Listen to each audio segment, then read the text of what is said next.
When Dillon Brooks and the Rockets squared off against LeBron, we all knew it was gonna get chippy. But the coach getting thrown out? Who saw that coming? Rockets coach Ime Udoka cooked LeBron James, calling him a soft little boy, saying that Bron was walking over here like you're gonna do something. What was up with Ime? Does he have a bone to pick with LeBron? Bron and Ime have had their moments, sure, but we'll get to that in a minute. The real reason Ime was so fired up probably had less to do with LeBron and more about the LA Lakers. This feud goes back years, and it's all because of Kobe Bryant. Way back when Bron was still choking in the playoffs and Ime was still playing ball, Kobe was hitting game winner after game winner. One of his best came almost 14 years ago, New Year's Day 2010. Let's see what they do. It'll be Bob Gasol trying to find Kobe. And Kobe will get it for the win. Got it! Did it! He is hard to believe. Three-pointer, bucket, game. But did you know Ime wasn't just on that Kings team? He was on the court. He's the little guy guarding Pau Gasol, severely undersized. Why are you putting a 6'6" guard on one of the best passing 7-footers in history? Ime stood no chance, and Pau got an easy lane to hit Kobe for the game winner in the corner. But even bigger than that, it was Ime's fault the Kings were even in a position to give Kobe the game winner. Ime had a chance to seal the game, taking 2 free throws with 4 seconds left, up 2 points. He misses the first one, fine. At worst, the Lakers can force OT, right? Wrong.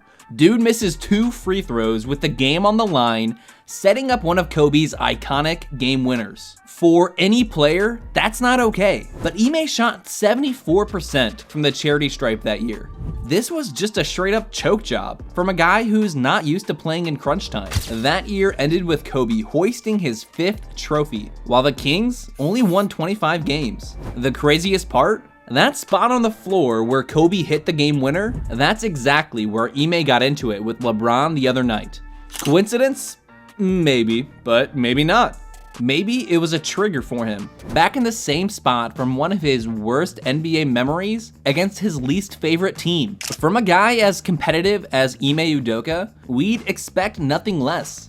Ime grew up in Portland, coming from Nigerian descent on his dad's side. So that qualified him for Nigerian citizenship, allowing him to play for the Nigerian national team. He won 2 bronze medals in the FIBA African Championships, and even led his team in scoring, assists, and steals during the '06 FIBA World Championships. Overall, he had a nice career, not that you would have guessed it from the start.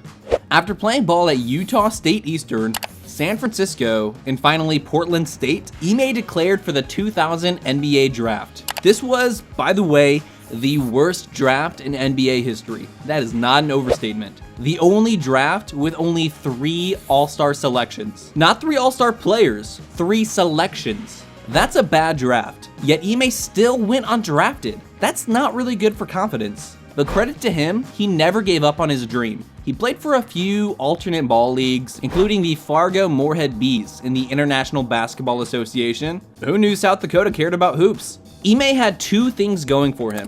He had a great basketball mind, and he cared. Ime was a fiery competitor from the start. Against all odds, he finally made it to the NBA. On January 14th, 2004, Ime got called up to his first NBA team, the Los Angeles Lakers. This was a team marked by dysfunction. Kobe's trial, Shaq's weight gain, Karl Malone being Karl Malone. It was the end of an era, but for Ime, it was a fresh new start. Until just like that, they waived him. 4 games in, not even getting a chance to prove himself. Still wonder why Ime hates the Lakers? He ended up having a solid pro career, even playing 15 minutes a game for the '08 Spurs. The Spurs were coming off their 2007 championship, making it all the way to the '08 Western Conference Finals. But they lost to the Lakers. Who else? By the time he got to the Kings, he was in his 30s, past his physical prime, and just playing for anyone that gave him a chance. As a veteran leader on a bad team, how can you possibly go 0 for 2 with the game on the line? That's gotta be sticking with him to this day. The following year, 2010-11, he went back to pop in the Spurs as little more than locker room presence. More importantly, That gave Ime his first in for the job he was meant to do, NBA coach. Between 2008 and 2012, the Spurs went on their longest, titleless stretch of the 21st century. After he was hired as an assistant coach in August of 2012, they made 2 straight finals appearances, including a 2014 dub over LeBron James and the Heat. He was also credited with being a big reason LaMarcus Aldridge decided to leave Portland in the summer of 2015, given Ime's presence on the Blazers during Aldridge's rookie season. After a short stint with the dysfunctional Harden, Kyrie, KD Nets in 2021, Ime got the big job for the first time, head coach of the Boston Celtics. Again, it might be a coincidence, but could it be intentional that Udoka chose to work for the Celtics, the iconic rival of the LA Lakers? The season was an immense success. The Celtics had struggled for the previous year and a half, middling around 500 until mid-season. What they did in the middle of that season, that type of turnaround, it was historic. They were the hottest team of the 2021-22 season's second half, transforming into a lockdown team defensively, all the way to the NBA Finals. He was credited with being the main reason in that rapid shift in culture. The Celtics were full of young, talented players. They needed a disciplinarian coach like Ime to shock some life into them. You take a bad shot, he'll yank you. You don't get back on defense, you're out of the game.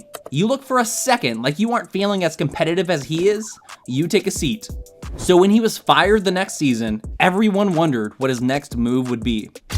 His inappropriate relations with a female employee were well documented. After we realized it was less than consensual for the most part, the NBA world turned on him. He was replaced by the way out of his element Joe Mazzulla, who failed to replace that fire in the Celtics roster. Just look at the way they handled the first 3 games of last year's Heat series. You think that would happen with Ime on the sidelines? The only winner in this unfortunate situation, the Houston Rockets. Like the Celtics a few years back, they are riddled with young talent. Unlike the Celtics, this team has sucked for years.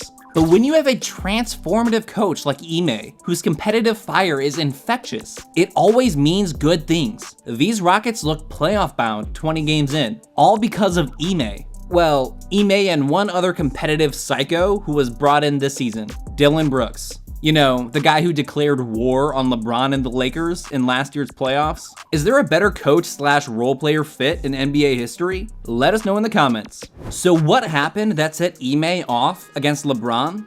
After a foul was called on LA, Cam Reddish and a few other Lakers got a little chirpy. Ime shouts over, "Stop crying," for lack of a better word. LeBron apparently took offense to that, telling Ime not to use that word so loosely. We're thankful to a kid on the sidelines who got the whole interaction on his phone. We can hear everything Bron says, but for Ime, we had to resort to lip reading. When LeBron approaches Ime, the Houston coach is immediately aggressive. He appears to say, "What, walking over here like you're gonna do something, soft little boy?" That was enough for the refs. Both got teed up, and that was Ime's second for the night, so he got tossed.